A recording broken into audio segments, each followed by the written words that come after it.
Discover the transformative power of Zen and the art of NLP. A lot more success with a lot less stress on Transformation Talk Radio. Every Thursday at 9:30 a.m. Pacific, Dr. Steve Simpson combines the principles of Zen philosophy with the techniques of neuro-linguistic programming to help you achieve your goals with ease and tranquility. Whether you're seeking personal growth, professional development, or improved relationships, this show offers practical strategies and insights to navigate life's challenges with a calm and focused mindset. Get ready to embrace a new level of success and serenity. Zen and the art of NLP starts now.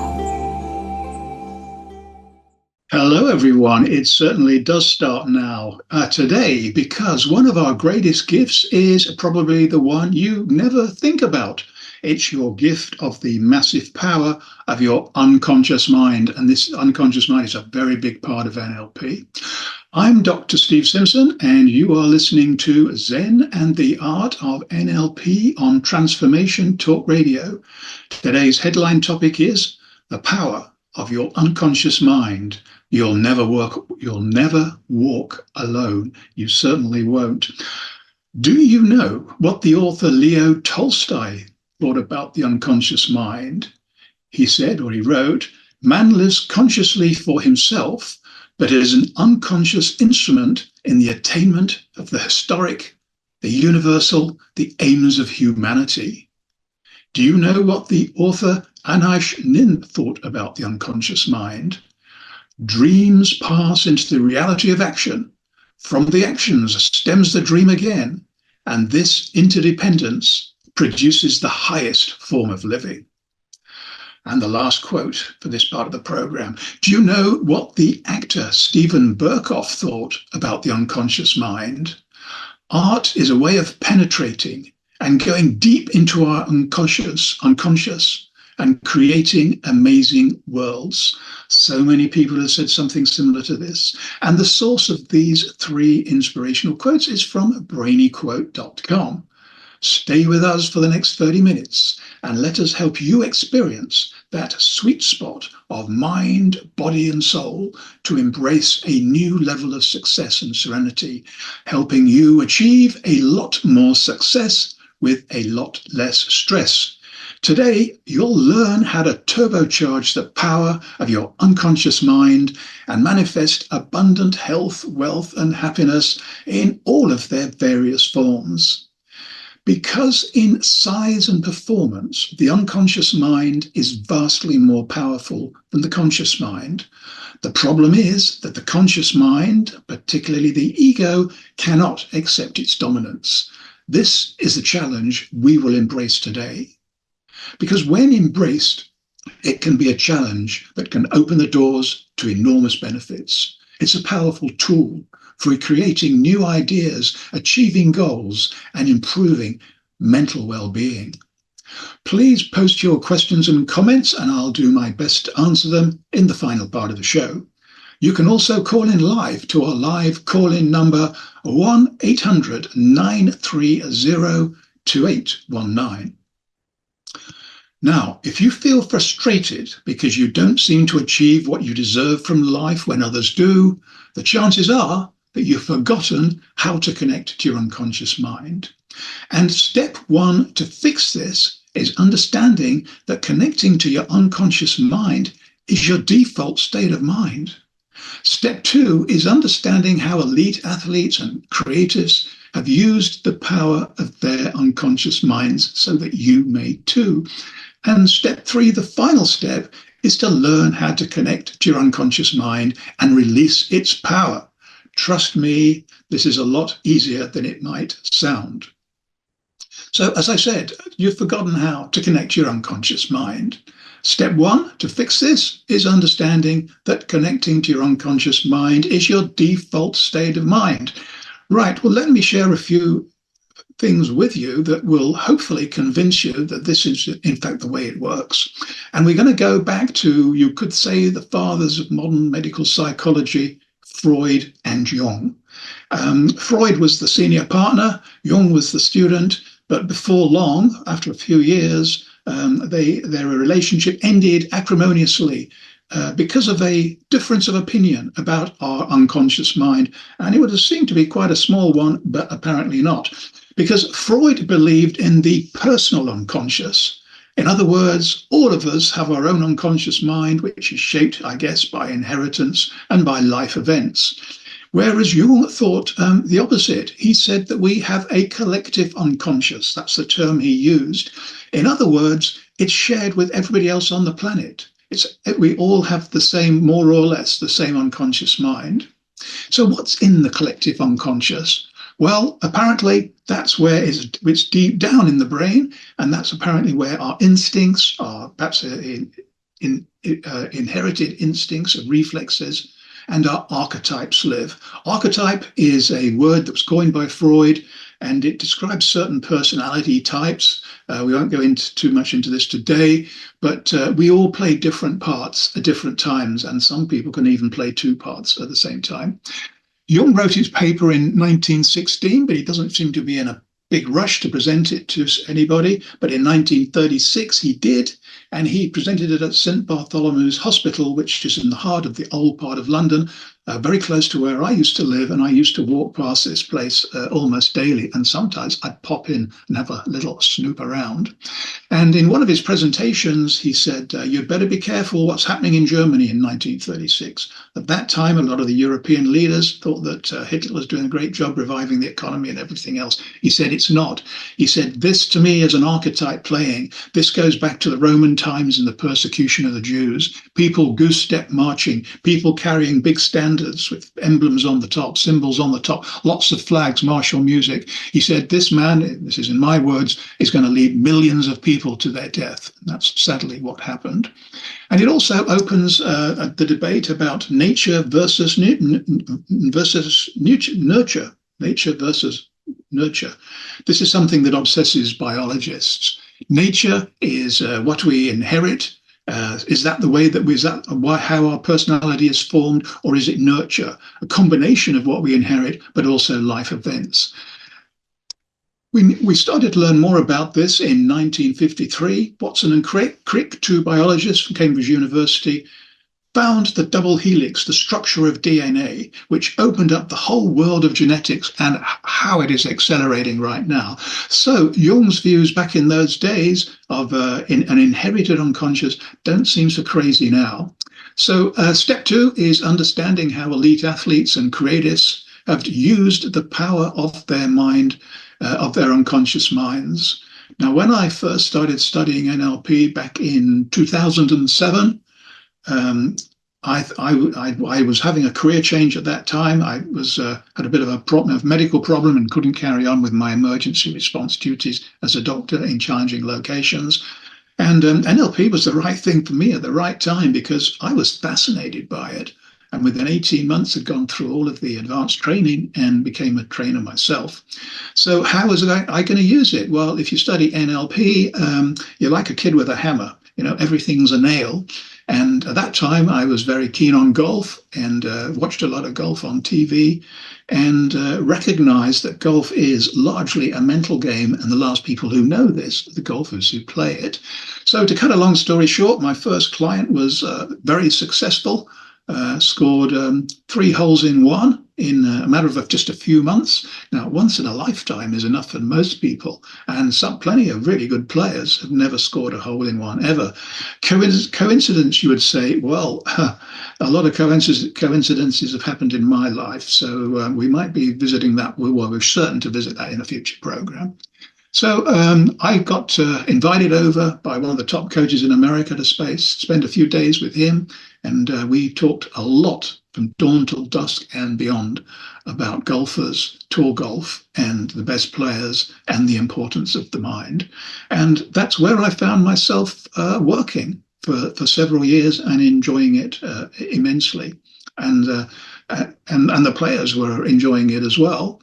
And then by another coincidence, I got introduced to the world of professional poker players, and they've done pretty well too. Almost every player I've worked with, and my stable now includes some of the top players in the world, including the world champion.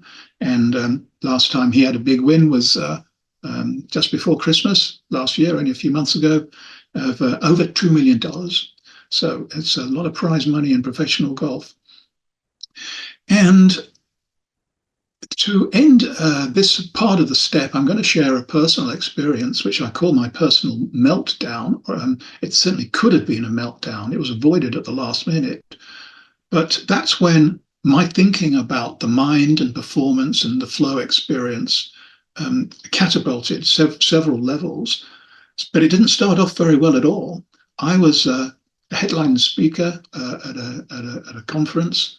There were about 300 people in the audience, which is it's enough. It's a lot of people, but I've spoken in front of thousands of people at the same time.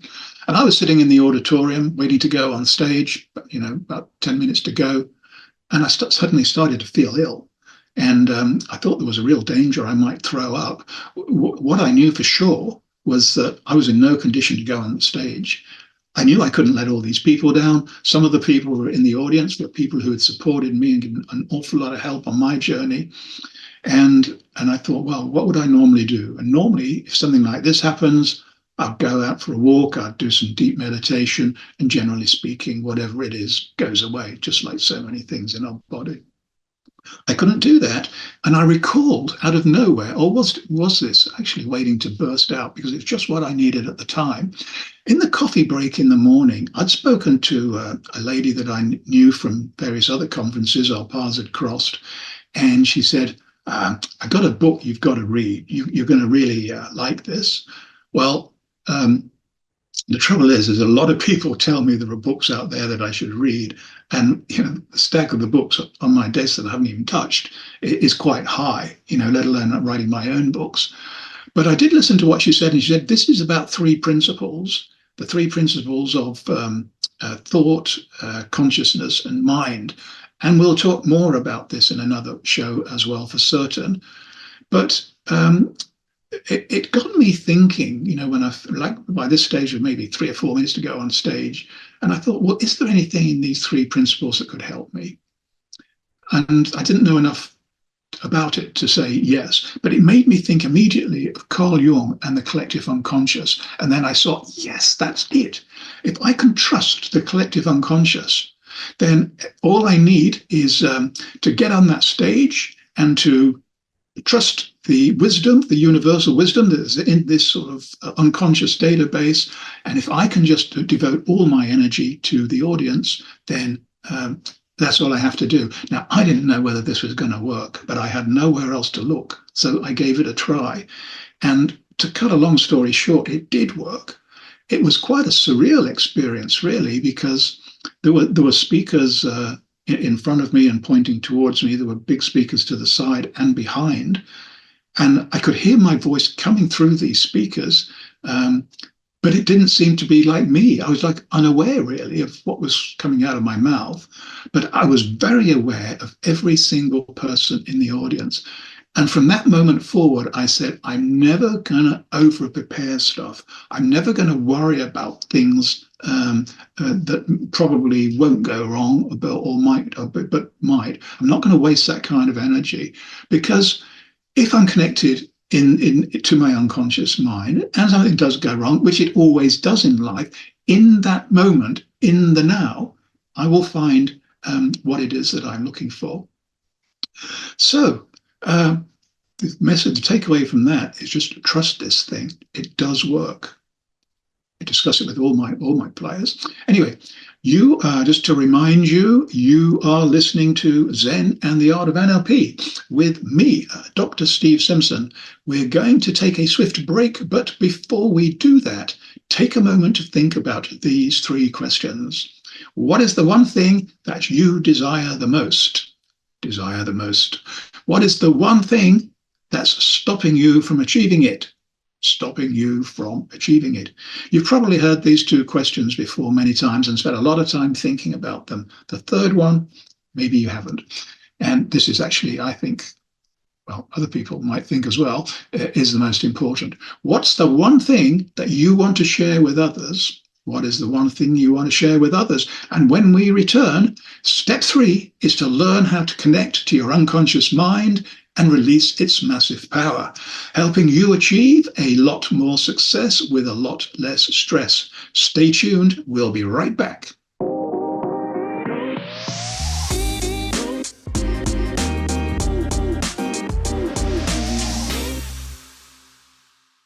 And we are right back. Welcome. The best way to connect with me, and I hope you do, is to check out my website, drstephensimpson.com. Sign up for my free weekly newsletter and discover plenty of other free stuff to explore, as well as some great books, hypnotic audiobooks, and coaching programs to purchase if you so wish. I confidently recommend, as you would expect me to, the Hypnotic Ring of Confidence audiobook, which comes with 28-day email support. The Hypnotic Ring of Confidence can be applied to absolutely anything and anyone, perhaps because of the collective unconscious. Before you learn how to connect to your unconscious mind and release its power in step 3, let's highlight some of the benefits that are waiting for you and why this subject is worth you putting a bit of your time and energy into. Enhanced creativity. The unconscious mind can help you develop new out-of-the-box ideas and solutions to problems. Not very much was solved up here unless it was looking at a spreadsheet. Creativity comes from the unconscious mind, what some people call the right brain. Increased confidence. It's hard to get too much of this, and there seems to be a shortage of supply for some people at the moment. When you start recognizing that it's not all about you, it's hugely empowering because you're not alone. I felt when I got onto that stage, thought I was going to throw up. I didn't think that I was alone. I felt that I was standing on the shoulders of giants, I think is what Darwin said. Sorry, that was Newton who said that. Improving performance. As I mentioned, athletes and musicians often use the unconscious mind in rehearsals. And they do that because what they find is, first of all, it puts them into a relaxed frame of mind. And secondly, when they are totally relaxed, they can make little micro movements of their hands if they were going to be playing a piano or swinging a golf club or whatever. Whatever it is that they're doing, they can build this video in their mind and talk and watch themselves go through it. And I've written a blog on the subject. It's on my website somewhere, something about my recommendation that performers should spend more time lying on their bed with their eyes closed than outside on the golf courses or the practice fields where it's probably cold and rainy. Worth thinking about. Stress reduction. Yes, there's too much of this around in the world as well. Stress has so many negative effects on us. It's like living with a dark cloud over us ahead. We're never relaxed. It stifles our performance, robs us of confidence, and can make us physically ill. This is proven now, pushing up our blood pressure, leading to heart disease, and even implicated in some forms of cancer.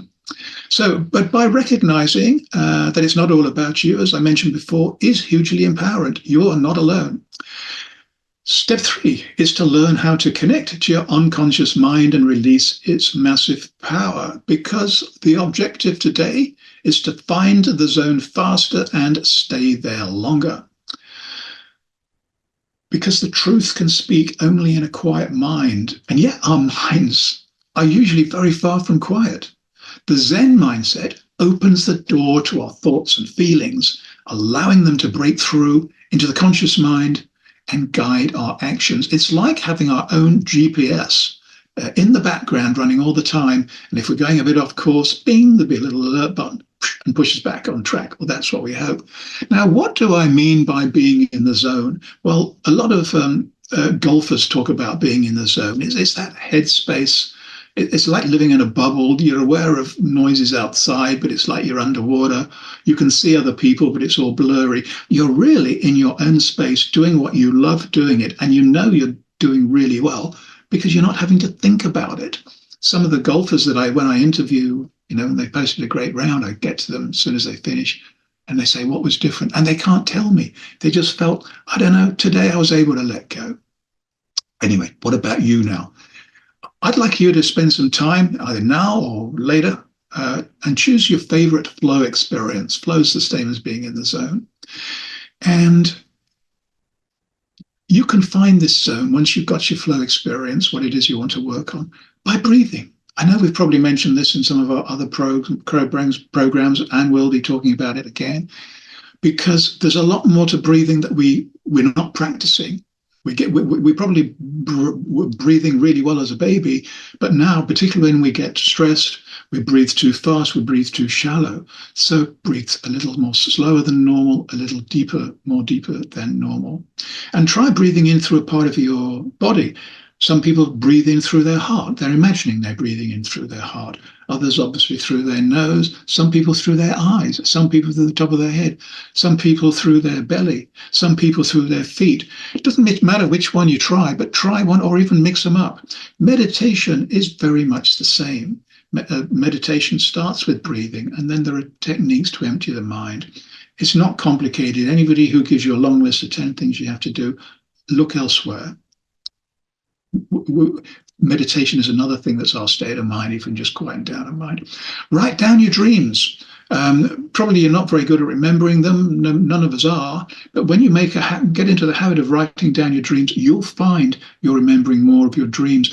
Now, they're a connection to the unconscious mind. And often there will be a message in the dream, if you can unfathom it, or might be a call to action, or suggesting you think more about something that's perhaps you're concerning you right now. Reading a good book or watching a film, that'll take you into that unconscious mind. That will take you into that flow state because it quietens down up here, especially the ego. Walk in nature. You can't. Anybody who is in any way interested in biology or zoology or botany, you can't be amazed by the miracles of nature that are all around. And this is something that I say regularly. It is practice regularly, because the more you practice connecting to your unconscious mind, the easier it will be. Okay, now I've had a few questions come in. I might have time to answer one, two, or there's three. I might get around to all three. And Melissa from Houston wants to know, is microdosing another connection to the unconscious mind? You probably know what microdosing is. If you don't, microdosing is using tiny, tiny doses of psychedelic substances, because apparently it gives you all the benefits of the spiritual insights and insights about yourself that people describe who've taken these things, and without the bad trip and the quite scary consequences that some people go through from the full dose. Plenty of people are writing about this, podcasts about it. I've never done microdosing or taken any psychedelic, but I know people who have. And I certainly also know that the scientists are studying this now with considerable interest, because there are some papers are being published that are suggesting that it's a treatment for depression, anxiety, and post-traumatic stress disorder, and possibly other things too. So definitely more research required, but watch this space. The drug companies are certainly pretty interested in this right now and have taken out patents. Alice from New York wants to know, can connecting to the unconscious mind be useful in healing? Well, it certainly can. Well, it can be, according to Hippocrates, the father of medicine. And one of the things he said is that we all have a doctor inside ourselves. Basically, he's saying what now people say is there is a self-healing mechanism, there's an autoimmune system, or whatever it might be. And there are plenty of people who've had all kinds of serious problems, who've gone into their zone state, their flow state, and imagined healing, and sometimes it works good for them. Hal from Michigan wants to know, this sounds similar to the book Think and Grow Rich. Well, it certainly does. And I'm glad you read that book. So have I. Written in the 1930s, during the time of the American Depression, and revolutionary at that time, because a lot of it was about visualization. If you can see the picture in your head, then Think and Grow Rich is now a film as well, sold over 50 million copies. So it certainly made the author rich. So now it's my favorite time. It's the Zen and the Art of NLP top tip of the week. Let go of Ego, remember you are just a small part of something much greater and that you are never alone. There we go. Trust the process. It works. You'll never know until you try it, because this is the easy way to a lot more success with a lot less stress. Thanks for joining us today. We've got a great program lined up for you on the same day, at the same time, and at the same place next week. Be there and invite all your friends and family and everybody else too. Even the people you don't like. Who knows? You might even get to like them, even if it's only a little bit. So let's all please raise the vibration of our world to a higher frequency, because it certainly needs it. Finally, don't forget to check out my website, drstevensimpson.com, sign up for my free weekly newsletter, and discover plenty of other great stuff too. Goodbye for now. Thank you for joining us. You have been listening to the Zen and Art of NLP. A lot more success with a lot less stress. Tune in every Thursday at 9:30 a.m. Pacific on Transformation Talk Radio as we dive into the depths of your unconscious mind and awaken your intuition, unlocking hidden talents and supercharging your personal and professional relationships. Continue embarking on a stress-free journey towards unparalleled success by subscribing to future episodes and stay updated on the latest content. Easily share these captivating shows with your loved ones and create meaningful connections. Book a personal session with Dr. Steve Simpson to delve deeper into the topics that resonate with you. You can visit his website at drstevensimpson.com.